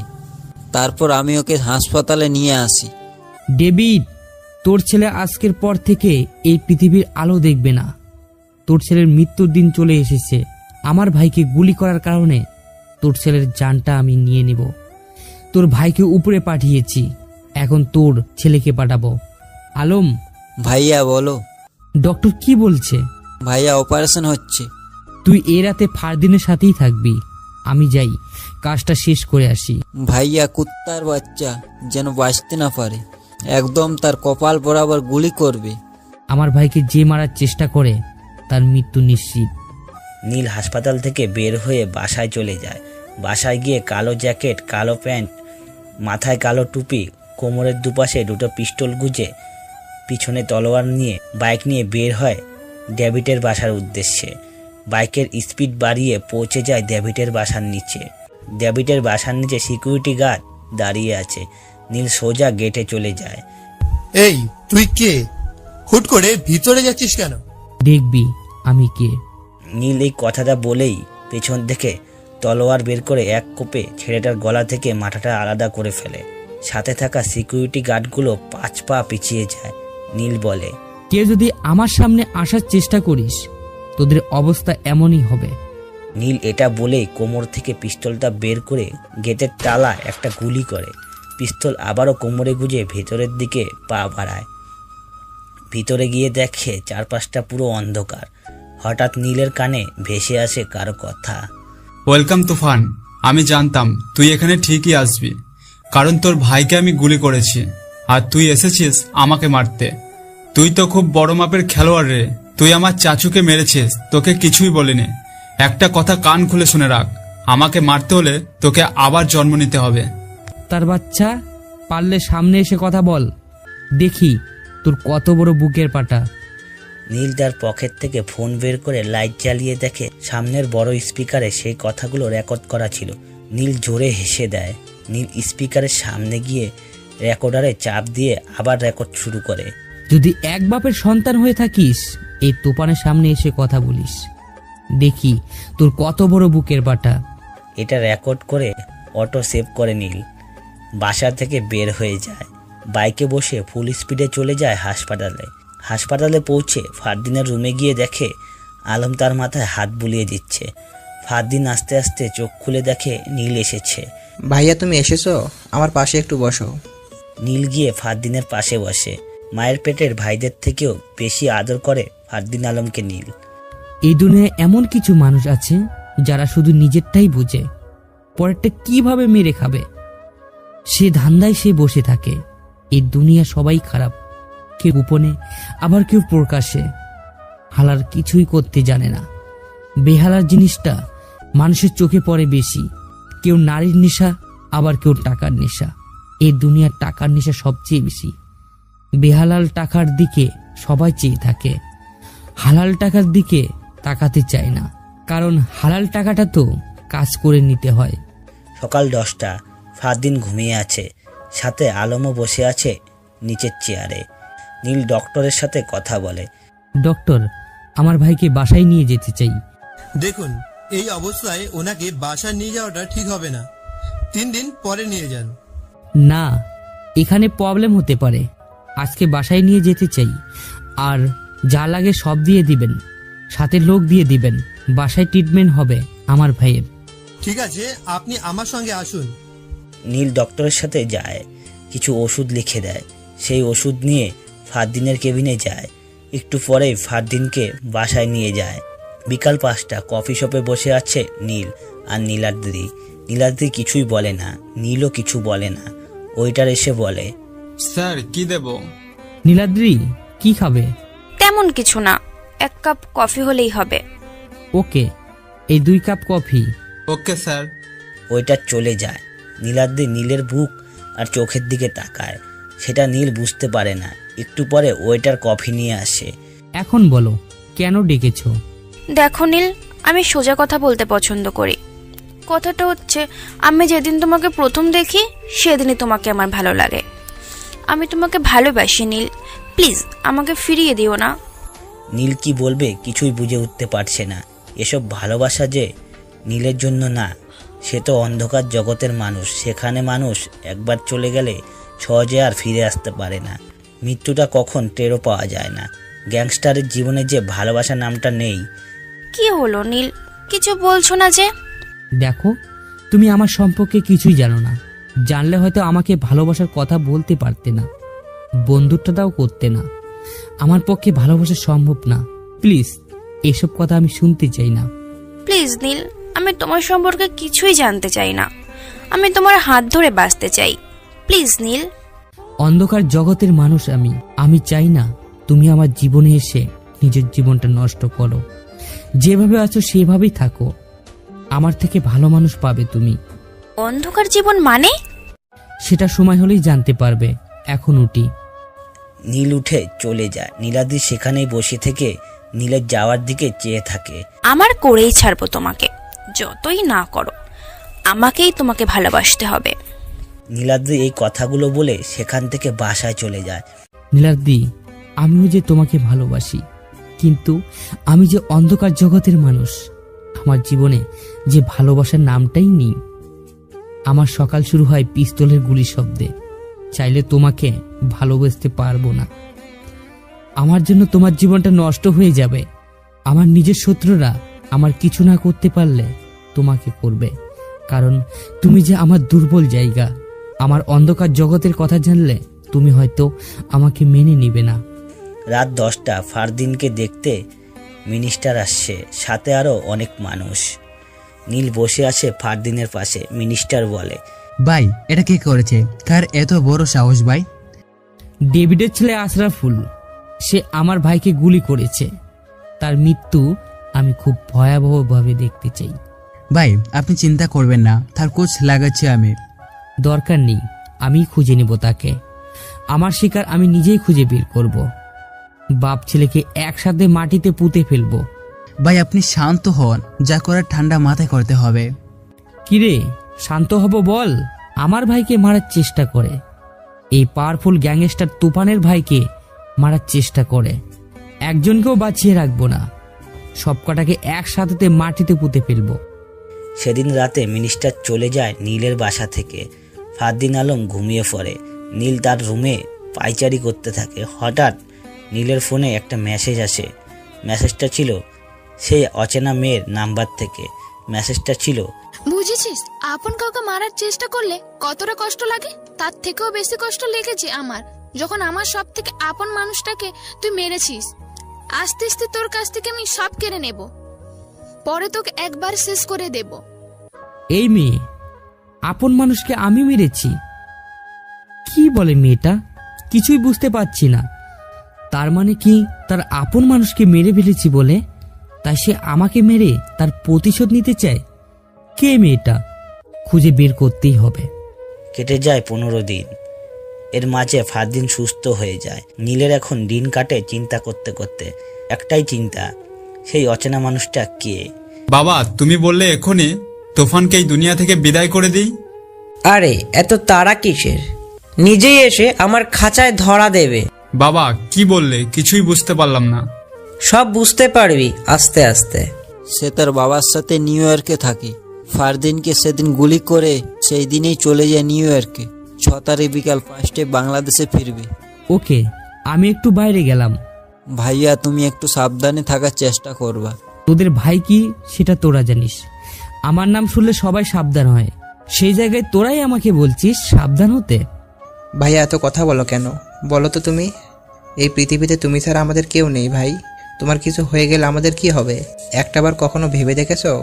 নীল দৌড়ে গিয়ে ফারদিন আলমকে জড়িয়ে ধরে। আমার কিছু হবে না, তোরা অযথা টেনশন করছিস আমায় নিয়ে। আর তোরা থাকতে আমার কিছু হবে নাকি? নীল বের হয় তার বাসা থেকে, হেঁটে যাচ্ছে রাস্তা দিয়ে। নিচের দিকে তাকিয়ে হাঁটতে ব্যস্ত নীল। হঠাৎ এক মেয়ের সাথে ধাক্কা লাগে। নীল ওপরে তাকিয়ে দেখার আগে মেয়েটা বলে, সরি ভাইয়া, সরি, আমি দেখতে পাইনি, প্লিজ সরি। ওকে ঠিক আছি, আর আমার ধাক্কা লেগেছে, আপনি সরি বলছেন কেন? আমার একটু তাড়া আছে, আমি যাই। মেয়েটা চলে যায়। নীল আবারও হাঁটা শুরু করে রাস্তা দিয়ে। হাঁটতে হাঁটতে চলে যায় ক্লাবে। রাত 10:56। রাস্তাটা ল্যাম্পপোস্টের আলোতে ভরে উঠেছে। চারপাশটা খুব আলোকিত, হালকা বাতাস, রাতের ঝিঝি পোকার ডাক কানে ভেসে আসছে। গলির দেওয়ালের নিচে ছোট ছোট ঘাস, সেই ঘাসের উপরে নিচে জোনাকি পোকা আলো করে দিচ্ছে। ল্যাম্পপোস্টের আলোর মাঝে সিগারেটের ধোঁয়াটাও এতটুকুও মিশে যায় না, এক জায়গায় জমে থাকে। শীতের রাত, কুয়াশার মাঝেও সিগারেটের ধোঁয়াটা জমে থাকে। নীল ড্রাঙ্ক হয়ে রাস্তা দিয়ে হাঁটে, মুখে সিগারেট টেনেই যাচ্ছে। চোখ দিয়ে চারপাশটা দেখে, মনে হচ্ছে চারপাশটা আরও বেশি আলোকিত হয়েছে। হঠাৎ গাড়ির হর্ন বাজে। নীল ভালো করে তাকিয়ে দেখে সামনে 3 থেকে 4টে গাড়ি। সেই গাড়ির লাইটের আলোতেই চারপাশটা আরও আলোকিত করেছে। নীল জায়গায় দাঁড়িয়ে যায়। সেই ড্রাঙ্ক অবস্থায়ও বোঝে তার সাথে কিছু হতে চলেছে, তাও নীলের কোনো মাথা ব্যথা নেই। কার মৃত্যু কখন হয় সেটা একমাত্র উপরওয়ালাই জানে, আর কার মৃত্যু কিভাবে হয় সেটাও উপরওয়ালাই জানে। ওয়েলকাম তুফান। আশরাফুল, তুই? কি রে, অবাক হলি মনে হচ্ছে? অবাক আবার আমি? তুই তো নিউ ইয়র্ক চলে গেলি, আসার কথা 6 তারিখ, 2 দিন আগেই চলে আসলি, আবার আমার সামনে দাঁড়িয়ে আছিস। বাহ, তুই তো দেখি সব খোঁজ খবর রাখিস। এটাই গেম, বুঝলি? খবরটা আমরাই দিয়েছি যে 6 তারিখ বাংলাদেশে যাব, কিন্তু রাত শেষ হওয়ার আগেই চলে এসেছি। এটাই গেম। একটা কথা মনে রাখিস, বাপের উপরও বাপ থাকে। নীল মুস্কি হাসে। এই হাসিটা খুব ভয়ানক একটা হাসি। আশরাফুল নীলের হাসি দেখে বুঝে সে কিছু একটা করছে। গেম মাস্টারের সাথে তুই গেম খেলিস? তোর তো খুব সাহস রে। তুই আর কি, তোর মতো 100 জন আসলেও এই তুফানকে কিছুই করতে পারবে না। দেখা যাক কে কাকে কি করতে পারে। এই যা তো, ওকে বুঝিয়ে দে আশরাফুল কি জিনিস। দুজন ছেলে নীলের দিকে এগিয়ে যায়। নীল তখনও মুস্কি হাসতে ব্যস্ত। ছেলেরা সামনে যেতে নীল তার বাম হাতটা উপরে তোলে। সাথে সাথে দুটো গুলি এসে ছেলে দুটোর কান বরাবর লাগে। দুটো লাশ মাটিতে লুটিয়ে পড়ে। নীল জোরে হেসে ওঠে। আশরাফুল চারপাশে তাকিয়ে দেখার চেষ্টা করে, কিন্তু কাউকে পায় না। কে গুলি করেছে সে বুঝে উঠতে পারে না। কি রে, কি বুঝলি? গেম লিডারের সাথে গেম খেলতে এসেছিস? আশরাফুলের সাথে থাকা ছেলেগুলো পিস্তল বের করে নীলকে গুলি করার জন্য, কিন্তু তা আর হলো না। পিছন দিক থেকে গুলির ঝড় বয়ে যায়। সবগুলো মাটিতে পড়ে আছে, শুধু দাঁড়িয়ে আছে ডেভিডের ছেলে আশরাফুল। কি রে, গেম খেলবি না? আয় খেলো একটু গেম। আশরাফুল কিছু বলে না, তাকিয়ে আছে নীলের দিকে। নীল মুস্কি হাসে। আশরাফুল কি করবে কিছুই বুঝে উঠতে পারে না। সে এসেছে নীলকে মারতে, এখন সে নিজেই মৃত্যুর মুখোমুখি দাঁড়িয়ে আছে। এই তুফানের সাথে লাগতে আসিস না, সোজা মৃত্যু ঘটে দিবে। অনেক বেড়ে গেছিস তুই, তুই বেশি দিন বেঁচে থাকবি না, তোর মৃত্যুর সামনে অপেক্ষা করছে। নীল এই কথা শুনে হাতটা উঁচু করে হালকা তালি দেয়। সাথে সাথে 10 থেকে 12 জন নীলের পিছনে এসে দাঁড়ায়। নীলের দুপাশে ফারদিন আলম, তাদের পিছনে নীলের গ্যাংয়ের লোকগুলো দাঁড়িয়ে আছে। ফারদিন? হ্যাঁ ভাইয়া। সে যেন সোজা হয়ে দাঁড়াতে না পারে এমন অবস্থা করে দে। এই কথা শুনে ফারদিন ঠাস ঠাস করে দুটো গুলি করে আশরাফুলের ডান পায়ে। আশরাফুল চিৎকার করে মাটিতে বসে পড়ে। তোকে মারলাম না, তোকে সেদিনই মারবো যেদিন তোর বাপকে মারবো। আশরাফুল কিছুই বলতে পারে না। কথা বলবে নাকি নিজের পা বাঁচাবে। নীল চলে যায় সেখান থেকে। আশরাফুল সেখানেই বসে থাকে। ভাইয়া তোমাকে বলেছি খুব সাবধানে চলতে, তুমি কথাই শোনো না। যদি ট্র্যাক না করতাম তোমার ফোন তাহলে কিভাবে কি করতাম একবার ভেবেছো? এই জন্য তোদেরকেই আমি অ্যালার্ট করে রাখি। তোরা আমার ভাই, আমাকে অনেক ভালোবাসিস, আমিও তোদেরকে অনেক ভালোবাসি। আর এই তুফানকে মারার মানুষ এই দুনিয়াতে পয়দা হয়নি, সেটা তোরা হয়তো জানিস। এখন কথা না বলে বাসায় চলো। নীল ফারদিন আলম চলে যায় বাসায়। ঘড়িতে তখন রাত 1টা বেজে ছুঁই ছুঁই। নীল ঘুমিয়ে আছে, হঠাৎ তার কানে গুলির আওয়াজ আসে। ধরপড়িয়ে ঘুম থেকে উঠেও আসে। ফারদিন আলমও ঘুম থেকে উঠে নীলের রুমে টোকা দেয়। ভাইয়া তুমি ঠিক আছো? ভাইয়া দরজা খোলো। নীল এসে দরজা খুলে দেয়। ফারদিন আলম ভিতরে ঢুকে নীল বলে, বাইরে যাবি না কেউ। কিন্তু ভাইয়া কে গুলি করেছে? আশরাফুলের লোক হবে, দাঁড়া আমি দেখি কে। ভাইয়া সাবধান। নীল বারান্দায় যেতে শুনতে পায়, এই কুত্তার বাচ্চা তুফান কোথায়? তুই বেরিয়ে আয়, আমার ছেলেকে গুলি করেছিস, তোর কত বড় সাহস। নীল বাইরে উকি মেরে দেখে ডেভিড দাঁড়িয়ে আছে, সাথে কিছু ছেলে ফেলে। নীল মুচকি এসে ডেভিডকে বলে, বাসায় চলে এসেছিস দেখি, তোর তো খুব সাহস রে। এক বাপের ছেলে হলে সামনে এসে কথা বল। নীল বারান্দা থেকে রুমে এসে ফারদিন আলমকে বলে, আমি নিচে যাই, তোরা ছাদে চলে যা, ছাদে K-19 স্নাইপার নিয়ে যাবি। ডেভিড কিছু করার সাথে সাথেই তার সাথে থাকা ছেলেগুলোকে শুট করে দিবি। ওকে ভাইয়া। ফারদিন আলম ছাদে চলে যায়। নীল কোমরের দুপাশে দুটো 9mm ক্যালিবার পিস্তল গুঁজে বাইরে বের হয়। ডাইরেক্টর ডেভিডের সামনে গিয়ে দাঁড়ায়। আমার ভাইকে মেরেছিস, তোকে কিছু বলিনি। 10 কোটি টাকার এবং ক্রেডিট কার্ড নিয়েছিস, তাও কিছু বলিনি। কিন্তু আমার ছেলেকে ডান পায়ে গুলি করেছিস, এর শাস্তি তোকে পেতেই হবে। আজকে তোকে তোর বাড়ির সামনেই পুঁতে ফেলবো। নীল জোরে হেসে ওঠে, হাসিটা খুব বিদঘুটে ভয়ানক। আমাকে মারবি তোরা? এই শহরের পাওয়ারফুল গ্যাংস্টার তুফানকে মারবি তোরা? হাসি পেল রে, অনেক হাসি পেল। এই তোরা দাঁড়িয়ে আছিস কেন? ওকে মেরে জায়গায় পুঁতে ফেল। ছেলেগুলো এগিয়ে যায় নীলের দিকে। নীল ঠায় দিয়ে দাঁড়িয়ে আছে। নীলের কোনো মাথা ব্যথা নেই। ছেলেগুলো কাছে এসে পিছন থেকে পিস্তল বের করতে যাবে। এই মুহূর্তে স্নাইপারের বুলেট এসে সবগুলোর মাথা থেতলিয়ে যায়। হেসে দেয়। ডেভিড দাঁড়িয়ে আছে। কিরে আমাকে মারবি না? আয় আয় আয় বেটা ডেভিডের বাচ্চা। হঠাৎ ডেভিডের ফোন বেজে ওঠে। ডেভিড মোবাইল কানে ধরতেই বলে, সে আমার শিকার, তার মৃত্যু যদি তোর হাতে হয় তাহলে তোর ছেলের জীবন শেষ, সাথে তুইও বেশি দিন এই দুনিয়ায় আলো দেখতে পাবি না। এইটুকু বলে ওপাশ থেকে ফোনটা কেটে দেয়। ডেভিড চলে যায়। নীল দাঁড়িয়ে আছে, বুঝে উঠতে পারে না কল কে করেছে, যার কারণে ডেভিড কিছু না বলে চলে যাচ্ছে। নীল এটা মাথা নেয় না, জোরে হেসে চলে আসে বাড়ির ভেতরে। ভাইয়া ডেভিড কার সাথে কথা বলে চলে গেল?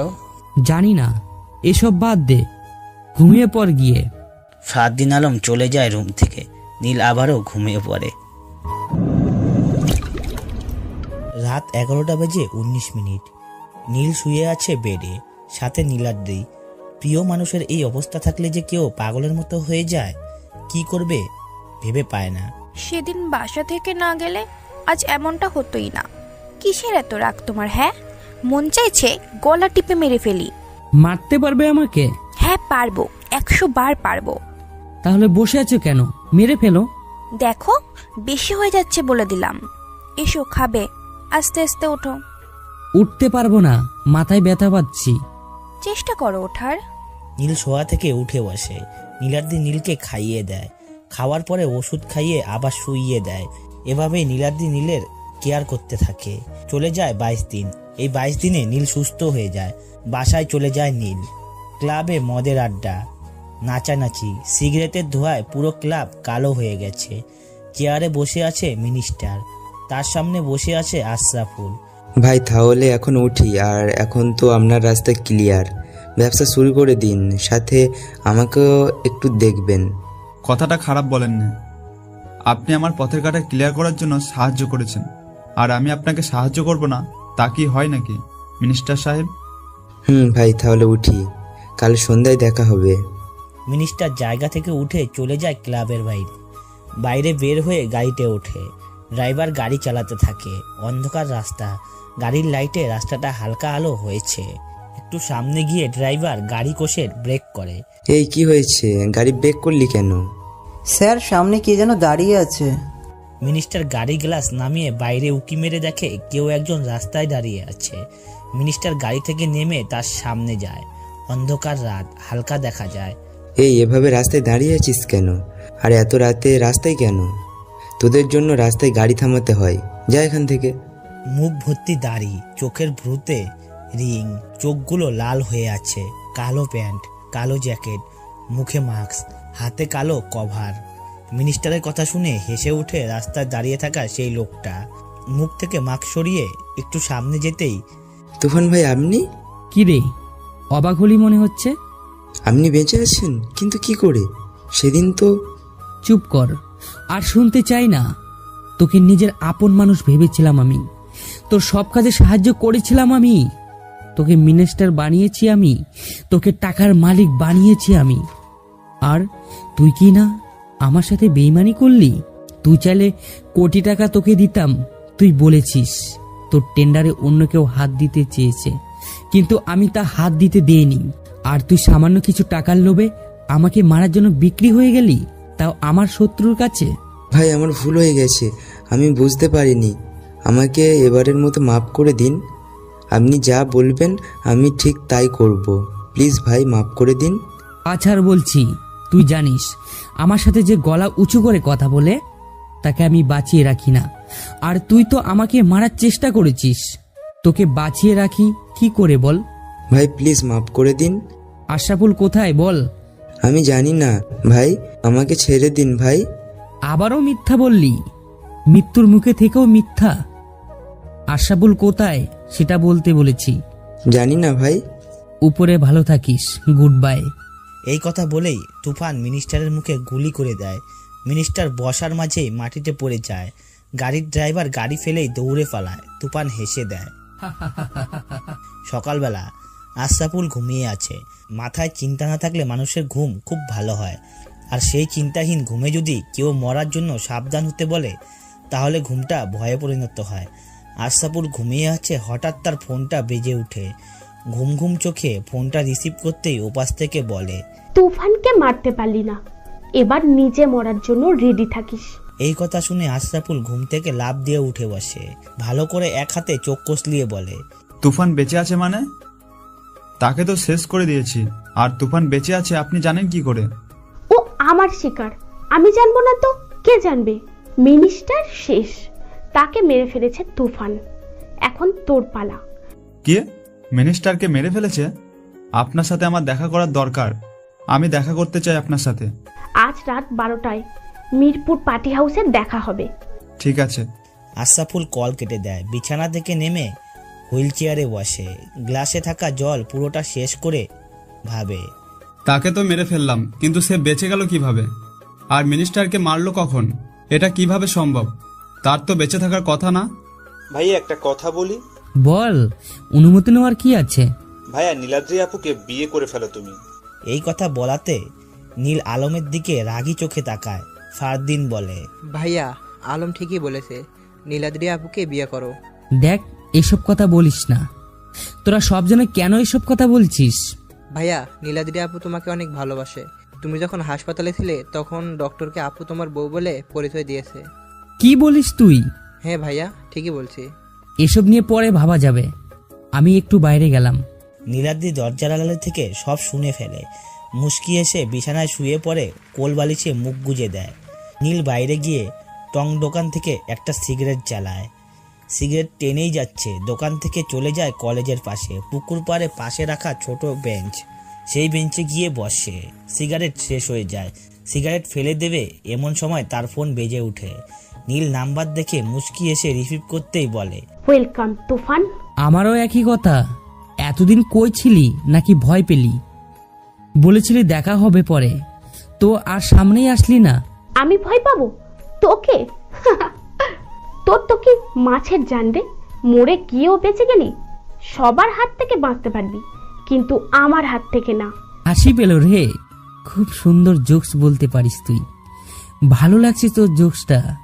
তোকে যদি আমি পাই রে, তোর অস্তিত্ব রাখবো না আমি। খেলা হবে, ভালো থাক, দেখা যাবে কে কাকে কি করে। Good bye. বাবা, তোমার দরবারে সব পাগলের খেলা। আমার সাথে গেম খেলে মাথা মোটা মেয়েটা, আমি একটা কথা ভেবে পাই না, মেয়েটা কে, কি তার পরিচয়, আমার সাথে তার কিসের শত্রুতা? যেই হোক, তার মৃত্যু আমি নিজের হাতে দিব। রাত 12:09। চারিদিকে মদের আড্ডা, নাচানাচি। মদের বারের টেবিলের উপর বসে আছে অচেনা সেই মেয়ে। তার সামনে নিচে হুইল চেয়ারে বসে আছে আশরাফুল। চারিদিকে গানের জমজমাট নাচ। অচেনা মেয়েটা হাত উপরে উঠাতেই গান বন্ধ, সাথে সাথে নাচানাচি। আঙ্গুল দিয়ে সবাইকে বের হতে বলে। সবাই নিশ্চুপভাবে বের হয়ে যায় ক্লাব থেকে। অচেনা মেয়ে বলে, এখন বল, কি এমন জরুরি কথার জন্য দেখা করতে চাইলি? সেটা তো আপনি জানেন, আমি কি বলতে চাই। মুচকি হাসে মেয়েটা। হাতের আঙ্গুলে একটা চাবির রিং, সেই রিংয়ে শুধু একটা ছোট চাবি। সেটিকে হাতের আঙ্গুলে ঢুকিয়ে ঘুরিয়ে ঘুরিয়ে বলে, যে কাজ একা করতে পারবি না সে কাজ করতে যাস কেন? আর তুই তো জানিস তুফান কি মাল, সে তো আগুনের ওপর দিয়ে দৌড়ায়। আর আমাকে বলতে ভুলে গেলি, রক্তের গরম আছে তোর। কি করব, সে আমার বাবাকে মেরেছে, আর তার সাথে জড়িত ছিলেন আপনি। কিন্তু আপনি তুফানের সামনে যাননি, এগিয়ে দিয়েছেন আমার বাবাকে। শেষে কি হলো? আমার বাবাকে তুফান মেরে ফেললো। তোর বাবাকে মেরেছে বলে তুই সঙ্গে সঙ্গে তুফানকে মারতে গেলি? আর আমার বাবাকে মেরেছে আজ 3 বছর হয়েছে। কোথায়? আমি তো তাকে মারতে পাগল হইনি। মাথা ঠান্ডা রেখে তাকে মারতে হবে। আমি ঠান্ডা মাথা রেখে খেলে যাচ্ছি ওর সাথে। এটাই শেষ খেলা ওর সাথে। এই খেলায় আর মিস হবে না। তারা কথা বলতে ব্যস্ত। রাত গভীর হয়ে যায়। আশরাফুলকে ক্লাব থেকে বের করে দুজন লোক। গাড়ি সামনে, আলগি দিয়ে গাড়িতে উঠিয়ে দেয় আশরাফুলকে। গাড়ি চলতে থাকে তার আপন গতিতে। মাঝ রাস্তায় গাড়ি ব্রেক করে ড্রাইভার। আশরাফুল হালকা চোখের পাতা বন্ধ করে ঘুমিয়ে পড়েছিল। গাড়ি ব্রেক করায় আশরাফুল জেগে যায়। কি রে, গাড়ি থামিয়েছিস কেন? আশরাফুল গাড়ির ড্রাইভারকে এসব বলে, কিন্তু কোনো কথা বলে না ড্রাইভার। আশরাফুল ভালো করে চোখের পাতা খুলে চেয়ে দেখে ড্রাইভিং সিটে কোনো মানুষ নেই। আশরাফুল গাড়ির ঢাকনা খুলে বাইরে উকি দেওয়ার সময় চেয়ার সহ রাস্তায় পড়ে যায়। উঠতে যাবে রাস্তা থেকে, চোখ উপরে তুলতে সামনে বড় শক্ত জুতো দেখতে পায়। ঘাড় ঘুরিয়ে আসতে পা থেকে মাথা পর্যন্ত দেখে আশরাফুল অবাক। দম বন্ধ হওয়ার অবস্থা তার। হাতে তলোয়ার, গায়ে কালো জ্যাকেট, মাথায় কালো টুপি, হাতে কভার, মুখে মুচকি হাসি। তুফান কই? কি রে, ভয় পাচ্ছিস মনে হচ্ছে? দেখ, আমাকে মারিস না, আমাকে ছেড়ে দে। কি রে, তোকে তো আমি মারবো না, আর মরার আগে এসব বলছিস? আমাকে ছেড়ে দে তুফান। এই শহরে কোনো ছেলে জন্ম হয়নি যে এই তুফানকে মারবে। এই পাওয়ারফুল গ্যাংস্টারকে কে মারবে? এমন কোনো ছেলে জন্ম হয়নি রে। দেখ, আমাকে ছেড়ে দে, আমি এই দেশ ছেড়ে চলে যাব। তোর শহরে থাকবো না, আমাকে ছেড়ে দে। এই শহর থেকে না, এই দুনিয়া থেকে তোকে বিদায় করে দিব। তার আগে বল, ওই মেয়েটা কোথায়? আমি জানি না। তুই বলবি না? আমি জানি না, জানলে বলে দিতাম। ওকে, উপরে ভালো থাকিস। Good bye. তুফান তার হাতে থাকা তলোয়ার দিয়ে আশরাফুলের গলা থেকে মাথাটা আলাদা করে দেয়। আশরাফুলের মাথাটা রাস্তায় পড়ে যায়। রক্ত ড্রেন হয়ে রাস্তার পাশে গড়িয়ে পড়ছে। তুফান তলোয়ারে জমে থাকা রক্ত আশরাফুলের পাঞ্জাবিতে মুছে কভারের ভিতর রেখে বাইকে উঠে ফুল স্পিডে চলে যায়। টাকার জন্য সব করতে পারা মানুষগুলো খুব ভয়ঙ্কর হয়। তার সাথে টাকার লোভ সবাই সামলাতে পারে না। 10 কোটি টাকার একটা চেকবুকের ডান পকেটে, আর সাথে দুটো সাদা চামড়ার মেয়ে। গ্লাসে মদ ঢেলে দিচ্ছে, ঢুকঢুক করে খাচ্ছে, নেই কোনো চিন্তা। লাগলে আরো পাবি। এর বদলে চাই শুধু একটা গুলিতে মাথার এফর ওপর বের করা। ডন, আমার তো শুধু চাই টাকা। আপন মানুষ দিয়ে কি হবে? টাকা দিয়ে সব হয়। তাহলে কাজ চালিয়ে যা, যখন যা চাইবি তাই পাবি। নো চিন্তা, আমি আছি। লোকটা চেয়ার থেকে উঠে চলে যায়। যাওয়ার আগে সাদা চামড়ার মেয়ে দুটোকে গাল ভরে চুমু দিয়ে যায়। তা দেখে অচেনা মেয়ে মুচকি হাসে। সকালবেলা নীল ঘুমিয়ে আছে। চা হাতে দাঁড়িয়ে আছে নীলাদ্রি। চা টেবিলে রেখে নীলের পাশে বসে নীলাদ্রি। চেয়ে আছে নীলের মুখের দিকে। মুচকি এসে মাথায় হাত দিতেই বলে, নীলাদ্রি, তুমি এখানে কেন? চা নিয়ে এসেছি, ওঠো চা খাবে। আর ফ্রেশ হও, একটু বাইরে যাব। বাইরে কেন? আমার কিছু কেনাকাটা করতে হবে। আমি যেতে পারবো না, ফারদিনকে নিয়ে যাও। থাক, যেতে হবে না, কেনাকাটার দরকার নেই। নীলাদ্রি রাগ দেখিয়ে বের হয়ে যায় নীলের রুম থেকে। নীল মুচকিয়েছে বিছানা থেকে উঠে চায়ের কাপ হাতে নিয়ে 2 চুমুক চা খেয়ে চলে যায় ওয়াশরুমে। আপু কি হয়েছে, রেগে আছো মনে হচ্ছে? কিছু হয়নি। তো তোমাকে রাগী ভাব দেখাচ্ছে কেন? ভাইয়ার সাথে কিছু হয়েছে? হয়েছে, তোর আপু নাকি কেনাকাটা করতে যাবে, নিয়ে যা। নীল সিঁড়ি থেকে নামতে নামতে এই কথাটা বলে। নীলাদ্রি রাগী লুক নিয়ে তাকায় নীলের দিকে। নীল চোখ মারে নীলাদ্রিকে। ফারদিন বসে আছে খাবারের টেবিলে। নীল বলে, কিরে আলম কোথায়? ভাইয়া সে তো ঘুমাচ্ছে এখনো, ডেকেছি, বলে একটু পরে উঠবে। নীল খেয়ে আবার উপরে যেতে নিলে নীলাদ্রি বলে ওঠে, ফারদিন আমি একা যাব বাইরে, আর গাড়ির চাবিটা লাগবে আমার। আপু আমি যাই তোমার সাথে? না, আমি একাই যেতে পারবো। ফারদিন গাড়ির চাবি দিয়ে দেয়। নীল সিঁড়ি দিয়ে উপরে উঠে চলে যায় নীলাদ্রির রুমে। নীলাদ্রি উপরে উঠে তার রুমে যায়। রুমে গিয়ে কাপড় খুলতে গেলে নীল নীলাদ্রিকে আটকিয়ে দেয়। নীলাদ্রি নীলকে দেখে অবাক। এই তুমি আমার রুমে কি করছো? আর আমার রুমে এসেছো কেন, লুচু ছেলে? কি আমি লুচু? তাই না, দেখাচ্ছি লুচুগিরি। নীল নীলাদ্রিকে ফেলে দেয় বিছানায়। নীলাদ্রি কিছু বলে না, চোখ বড় বড় করে তাকিয়ে আছে নীলের দিকে। নীল একটু হেলে খাটে রাখা গাড়ির চাবি হাতে নিয়ে বলে, রেডি হয়ে নিচে আসো, আমি বাইরে আছি। নীলাদ্রি খুশি হয়ে বিছানা থেকে উঠে রেডি হয়ে নিচে চলে যায়। নীল বসে আছে বাইকে। নীলাদ্রি বাইক দেখে বলে, ওয়াও, বাইকে যাব? নীল নীলাদ্রির দিকে তাকিয়ে ক্রাশ। নীলাদ্রিকে খুব সুন্দর লাগছে। নীল হা করে তাকিয়ে আছে নীলাদ্রির দিকে। নীলাদ্রি হাতে ধাক্কা দিয়ে বলে, এই কি দেখছো ভাবে? না কিছু না, ওঠো। নীলাদ্রি বাইকে উঠে বসে। নীল বাইক চালাতে থাকে। হাইলেনে গিয়ে হাই ব্রেক করে। নীলাদ্রি নীলকে জাপটে ধরে। এই কি হচ্ছে, এভাবে কেউ ব্রেক করে? নীল মুচকি এসে আবারও চালাতে থাকে। চলে আসে তারা মার্কেটে। দুপুর 2:23। নীল বসে আছে। নীলের কাঁধে হাতে কাপড়ের ব্যাগ। এই দোকান থেকে ওই দোকান, এত কিছু কেনা হয়েছে, তার নীলাদ্রি কিনেই যাচ্ছে। নীল বলে, হয়েছে তো, আর কত, আমি নিতে পারছি না। চুপ করে আমার সাথে এসো। কেনাকাটা শেষ করে সন্ধ্যায় বাসায় ফিরে আসে নীল আর নীলাদ্রি। ফারদিন আলম বসে আছে ছোপায়। ভাইয়া এত লেট হয়েছে কেন? আর এত কাপড়? ওকে জিজ্ঞাসা কর, আমাকে শেষ করে দিয়েছে এই শয়তান মেয়েটা। কি আমি শয়তান? শয়তান না তো কি? আজকে তোমার খবর আছে। নীল কাপড়ের ব্যাগ নিচে ফেলে এক দৌড়ে রুমে। হুট করে আলমের ফোন বেজে ওঠে। আলম বসা থেকে উঠে চলে যায় তার রুমে। নীল ফ্রেশ হয়ে বাহিরে বের হয়ে আলমের রুমের সামনে দিয়ে যাচ্ছিল। দরজার সামনে আসতে শুনতে পায়, ম্যাডাম আপনার কোনো চিন্তা করতে হবে না, সুযোগ পেলে শেষ করে দেব। আমার সাথে দেখা কর। কোথায় আসবো বলুন? এই ক্লাবে চলে আয়, সকাল 9টায়। Okay madam. নীল মুস্কি এসে দরজার সামনে থেকে চলে যায় আর ভাবতে থাকে, নিজের ঘরেই বেইমানি মানুষ। আপন মানুষগুলো খুবই ভয়ঙ্কর হয়, উপকারের দাম দেয় না, তাদের চাই টাকা। টাকার জন্যই তারা সব করতে পারে। দুধকলা দিয়ে সাপ বড় করেছি আমি, ভালো হলে সব রহস্য সমাপ্তি ঘটাতে পারবো আমি। নীল বসে আছে তার রুমে। সময় তখন রাত 11টা। ছোট্ট একটা ছবি হাতে, চোখে জল টলমল করছে। জোরে চিৎকার করে কাঁদতে ইচ্ছে করছে তার। মা, তুমি এখন থাকলে দেখতে পারতে এই দুনিয়ায় কত রকম বেঈমান মানুষ থাকে।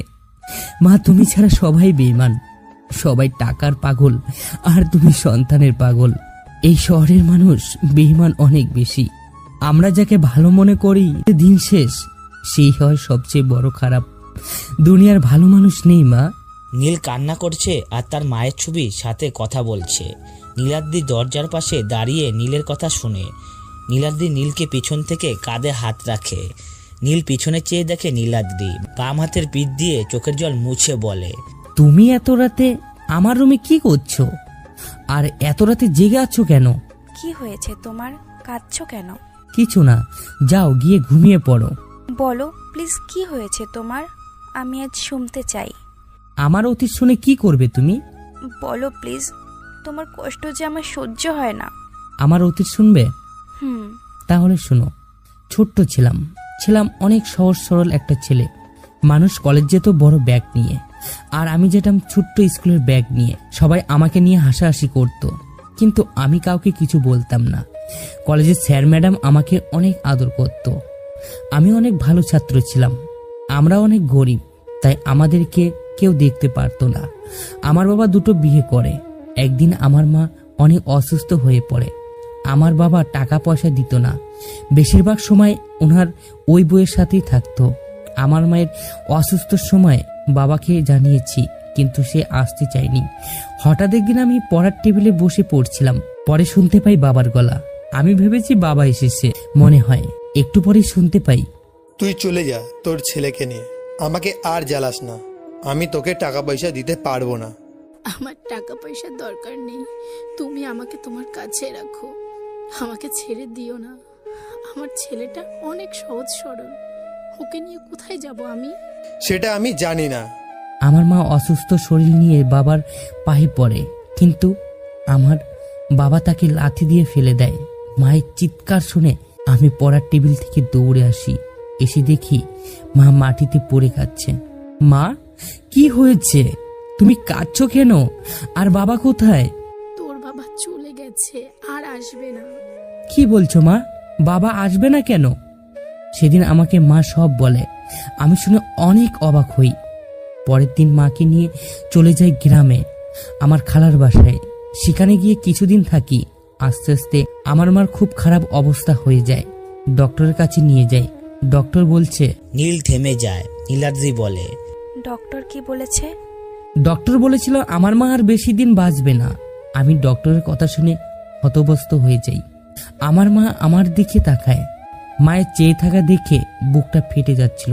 কি করব কিছুই বুঝে উঠতে পারছিলাম না। ডক্টরের কাছ থেকে খালার বাসায় চলে যাই। খালাকে সব বলি। খালা কান্না ভেঙে পড়ে। একদিন রাতে ডক্টরের কাছে যাই। স্যার, আমার মাকে বাঁচানো যাবে না? টাকা লাগলে আমি দিব, তবুও আপনি আমার মাকে বাঁচিয়ে দিন। দেখুন, টাকা দিয়ে সব হয় না। আপনার মাকে বাঁচাতে হলে তাকে বাইরে নিয়ে গিয়ে চিকিৎসা করাতে হবে, আর বাঁচবে কি না তাও বলা যায় না। সেদিন ডক্টরের কাছ থেকে আসার সময় বাবাকে অনেকবার ফোন করি, কিন্তু বাবা রিসিভ করে না। শেষবার ফোন করে দেখি নাম্বার বন্ধ করে রেখেছে। বাসার কাছে যেতেই কান্না শুনতে পাই। দৌড়ে যাই, গিয়ে দেখি খালা কান্না করছে। আমাকে দেখে দৌড়ে আসে। বাবা, তুই কোথায় ছিলি? তোর মা যে আর নেই। এটা শোনার জন্য আমি প্রস্তুতি ছিলাম না। আমি মাটিতে বসে পড়ি। আমার ভিতর থেকে কান্না আসে না, বোবা হয়ে গেছি আমি। মায়ের লাশের পাশে বসে এক ধ্যানে চেয়ে থাকি। জানো নীলাদ্রি, আমি যখন মায়ের পাশে বসেছিলাম তখন মনে হয়েছে আমার মা ঘুমিয়ে আছে। একটু পরে উঠে বলবে, বাবা তুই খেয়ে আয়, আমি তোর মাথায় হাত বুলিয়ে তোকে ঘুম পাড়িয়ে দিই। আমার মা আর সেই কথা পূরণ করেছি। হয়েছি পাওয়ারফুল মানুষ। টাকা পয়সা এখন আমার হাতের ময়লা। সেদিন রাতে মায়ের কবর থেকে আর খালার বাসায় যায়নি, চলে যাই ঢাকায়। সেই বাবা নামের অমানুষটাকে খুঁজে বের করি। কি রে, তুই এখানে কেন? কেন আসতে পারি না? না, এখানে আসার দরকার নেই তোর, চলে যা এখান থেকে। যাওয়ার আগে একটা কাজ করে যাই, শেষ করে যাই বাবা নামের অমানুষটাকে। সেদিন গলা টিপে মেরে ফেলি বাবা নামের অমানুষটাকে। তার মেয়ে ছিল বাসায়। আমি বাসা থেকে বের হতে চাইলেও পিছন থেকে কলার চেপে ধরে মিলি নামে সেই অমানুষ মেয়েটা, তাকেও গলা ওড়না পেঁচিয়ে মেরে ফেলি। মিলির মা এসব দেখে স্টক করে মারা যায়। চলে আসে আমাদের সেই বাড়িতে। সেই সহজ সরল ছেলেটা আস্তে আস্তে হয়ে যায় গ্যাংস্টার, পাওয়ারফুল গ্যাংস্টার তুফান। নীল বসা থেকে উঠে চলে যায় ওয়াশরুমে। নীলাদ্রি ভাবে, একটা মানুষের জীবনে এত কিছু হয়ে গেল, আর সেই মানুষটা অতীতটাকে এতটা নিখুঁতভাবে লুকিয়ে চলতে পারে। নীলাদ্রি, গিয়ে ঘুমিয়ে পড়ো, অনেক রাত হয়েছে। আজকে রাতটা তোমার সাথে থাকবো। এটা হয় না, যাও রুমে গিয়ে ঘুমিয়ে পড়ো। নীল নীলার দিকে জোর করে তার রুমে পাঠিয়ে দেয়। নীল বিছানায় বসে পকেট থেকে ফোন বের করে কাকে যেন ফোন করে। ভাইয়া বলো। আলমের দিকে খুব কড়াভাবে নজর রাখবি, কোথায় যায় কি করে। নিজের বাসা থেকেও তোকে বলছি, কারণ খেলাটা খেলবো খুব আরামে। ওকে ভাইয়া। নীল কল কেটে দেয়, বিছানায় গা এলিয়ে দেয়। সারা রাজ্যের ঘুম এসে ভর করে নীলের চোখে। নীল ঘুমিয়ে যায়। সকাল 9টা। চেয়ারে হেলান দিয়ে বসে আছে আলম, সামনে সেই অচেনা মেয়ে। কি হয়েছে ম্যাডাম? জরুরি দেখা করার মানে কি? বলেছি তো কাজ হবে। কাজ না হলে জোর করে করতে হবে। আমি চাই তুফানের লাশ। তাই নাকি? আমার লাশ দিয়ে কি করবি তুই? আর তুই বেঁচেই আছিস বা কিভাবে? তুফান, তুই? ভাইয়া তুমি? এতে অবাকের কিছুই নেই। আর মিলি, তুই বেঁচে আছিস? আমার জানা ছিল না, এখন জানতে পারলাম। সেদিন তোকে মাটিতে পুঁতে ফেলার দরকার ছিল, তাহলে হয়তো বেঁচে থাকতি না। কিন্তু আজ আর বেঁচে থাকবি না। আমার সাথে গেম খেলার মজাটা পাবি মৃত্যু। তাই নাকি? তুই মারবি আমাকে? পিছনে একবার তাকিয়ে দেখ। ফারদিন পিস্তল ঠেকায় নীলের মাথায়। তা দেখে নীল অবাক, হেসে দেয় মিলির সাথে আলম।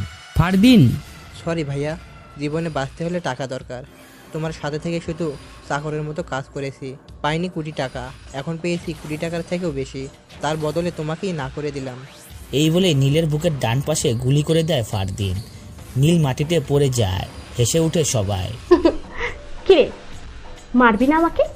আই মার। ঠাস ঠাস তিনটে গুলি এসে লাগে তিনজনের কপালে, পড়ে যায় মাটিতে। নীল মাথা ঘুরিয়ে তাকায় পেছনে। মেশিন হাতে দাঁড়িয়ে আছে নীলাদ্রি। নীলের ঠোঁটে মুচকি হাসি। নীল দাঁড়িয়ে যায়, বুলেট প্রুফ জ্যাকেট গায়ে, পিস্তলের বুড়ো চাপটি লেগে থাকে সেই জ্যাকেটে।